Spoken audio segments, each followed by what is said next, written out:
Futuporo ahakoa e wharatonu ana tētahi o ngā toki Māori o te kapa hau a whiowhio.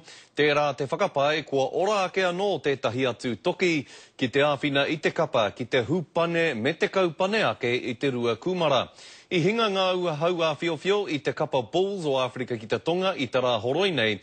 Nā kona anō e a te tirohia ake nei, tā rātou mahere tākaro. Te tau tōhito mō tōna kapa, engari e kore tonu a Piriwepu e hoki mai ki te tākaro. He's coming well. We're expecting him probably not to have a club game or not to be available until about the 16th. So he could be playing club footy in another week or two. E hara i te mea ko ngā kaiako o te kapa Hurricanes anake kei te ata mātaki te ora o Piri. E rima marama noa i mua i te whakataitai ipu o te ao. Obviously, the All Black selectors are very keen on how he's going. So we have regular checkups. He's going well. There's normal little bits of discomfort.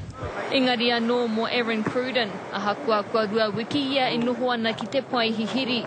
I te rā nei ko tahi te pukenga hei whakatika mana, me te matapai koi nei te wiki ka whai turanga tūturu ia. Yeah, it's something that I've been working on and been pretty heavily criticised in the past, and I know as a first five that's a core responsibility, so that's a part of my game that I really want to improve on, and I've been putting the work in the training paddock to get the results.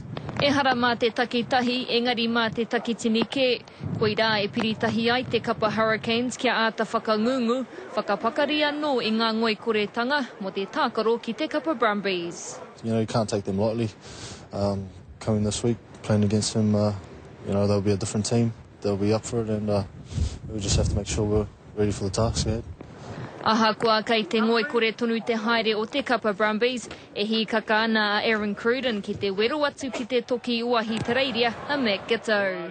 It'll be interesting. He's a world-class player. Like I said, he's been in the Wallabies surely 50-plus tests, and it'll be a great challenge for me if I'm able to get out there and have a run against him.